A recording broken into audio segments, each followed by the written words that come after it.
আপনাদের কেমন ফেলে দেখাচ্ছি।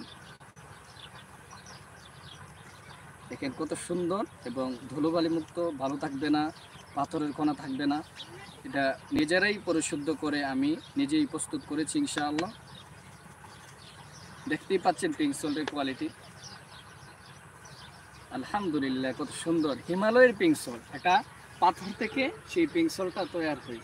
আল্লাহ তাআলার কুদরতি অলৌকিক। সাধারণ বাজারে থাকার লবণ থেকে হাজারো গুণে পুষ্টি রয়েছে এই পিঙ্ক সল্টের মধ্যে। মিনারেল ঘাটতি পূরণ করে, ক্যালসিয়ামের ঘাটতি পূরণ করে, আপনার যে রক্তের শর্করার সমস্যা রয়েছে সেই রক্তের সমস্যা দূর করবে এই পিঙ্ক সল্ট। এই পিঙ্ক সল্টটা কিন্তু অনেকেই খাচ্ছে না, মনে করছে যে একটা খাইলে চলে, এমনিতেই দিন চলে যাবে না। আপনি স্বাস্থ্য সচেতন হয়ে কেন আপনি পিঙ্ক সল্টটা খাবেন না, যেটা আল্লাহ তাআলা প্রদত্ত রিজিক হিসাবে আপনাকে ভালোটা দিয়েছে। আপনি কেন বাজারে থাকা কেমিক্যালযুক্ত আপনি মেডিসিনের সেই লবণ কেন খাবেন? এই পিঙ্ক সল্টটা দিয়ে আজকে আপনাদের সম্মুখে কাঁচা আম খাওয়ার স্বাদই আলাদা। কাঁচা আম পেরে আমি নিজেই পেরে খাবো ইনশাআল্লাহ।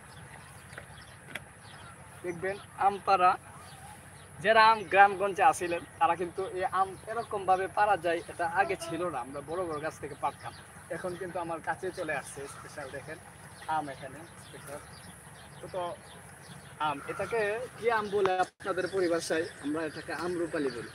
এই আমরুপালি অনেক কাঁচা, অনেক কাঁচা পোক্ত হয়েছে না। যারা এখন বাজারে থাকে বিশেষ করে স্পেশাল বললাম না যে আম যারা এখন বর্তমানে খাচ্ছেন তারা কিন্তু ভালো আমটা খাচ্ছেন না, আপনারা কেমিক্যাল মুক্ত সেই আমটাই খাচ্ছেন। কিছুদিন পরে আম খান, অবশ্যই আপনি ভালো আমটা পাবেন পিওর। ওই আমটা খেতে একটু অপেক্ষা করেন।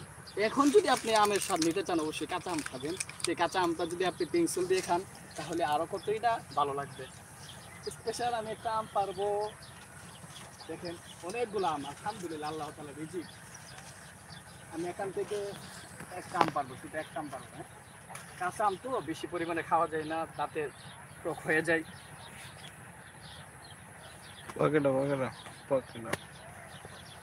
আলহামদুলিল্লাহ চাকু নিয়ে আসছি আপনাদেরকে শুধু দেখানোর জন্য। এই আমটা আপনি এভাবে কাটবেন। দেখেন একটা ন্যাচারাল আম এবং দেশি আম, যেই জন্য দেখেন কতগুলো কষ বাইর হচ্ছে, সেই কষটা কিন্তু আপনি খাবেন না। আপনি এভাবে আমটা ছুলিয়ে নেবেন। আমটা যদি আপনি এভাবে ছুলিয়ে তারপরে আপনি অবশ্যই আমটা কিন্তু অনেক টক হয়, কাঁচা আম তো অনেক টক হয়। আপনি আমটা যদি খেতে চান অবশ্যই লবণের বিকল্প নাই, লবণ ছাড়া খাওয়া অসম্ভব। আমি সাধারণত খেতে পারি না, টকটা একটু কম পছন্দ করি। আপনাদের কথা বলতে পারি না, বিশেষ করে টক জিনিস লবণ ছাড়া খাওয়া যায় না। পিঙ্ক সল্ট এভাবে আপনি যদি পিঙ্ক সল্ট দিয়ে যদি আপনি আম খান, আলহামদুলিল্লাহ। আসসালামু আলাইকুম। আরো গাছে অনেক আম আছে। কেন আছে 1 কেজি ওজনের গুনাই কি? মাশাআল্লাহ। 3 কেজি ওজনের গুনাই আস্তে আস্তে ওইখানে নিয়ে আসো তো, অনেক বড় আম আছে আলহামদুলিল্লাহ। আলহামদুলিল্লাহ কাঁচা লাগাইছে। এখানে ছোট গাছ, আল্লাহ তাআলার নিয়ামত দেখেন।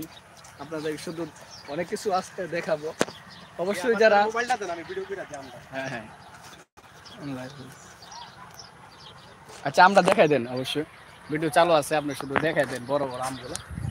আলহামদুলিল্লাহ দেখেন আমার এই আম দেখাচ্ছে, উনি নিজে এখানে উদ্যোক্তা, এখানে আমের চাষ করে, আমের বাগান করে। আপনাদের যদি চারার প্রয়োজন পড়ে, গাছের প্রয়োজন পড়ে অবশ্যই যোগাযোগ করতে পারেন।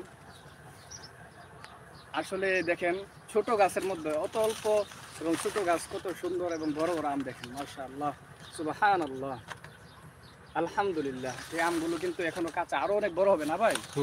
পরে অনেক বড় হবে এই আমগুলি। আসলে এটা তো নির্দিষ্ট, তো এটা হিউজ পরিমাণে উৎপাদন নাই। যদি উৎপাদন থাকতো আপনাদেরকে এই আমগুলি প্রোভাইড করতাম, যারা ব্রাহ্মণবাড়ির আশেপাশে আছেন। এটা আসলে নিজেদের মধ্যেই শেষ হয়ে যাবে। দেখেন আলহামদুলিল্লাহ এই ছোট একটা গাছের মধ্যে কতগুলো আম। আর এছাড়া দেখেন ছোট ছোট লিচু গাছের মধ্যে লিচু ধরবে আলহামদুলিল্লাহ। এখানে দেখেন পরিবেশটা অনেক সুন্দর, ছোট বড়ি গাছে বড়ি ধরে, এখানে ছোট আপনার আলহামদুলিল্লাহ। দেখেন যে আমগুলো আমি দেখাতে চাচ্ছিলাম, ওই তো দেখলেন বড় আম। পাশাপাশি যারা লাইভটি দেখবেন শেয়ার করে দিবেন। আরেকটা গাছের আম দেখাই, এই আমটা অনেক সুন্দর আমার কাছে লাগছে। দেখেন এই দেখেন আম কত সুন্দর এবং গোল। কিছুদিনের ভিতরেই আপনারা আমাদের থেকে সুন্দর আম এবং কেমিক্যাল মেডিসিন মুক্ত আপনার খাবো আপনাদেরকে। খাবা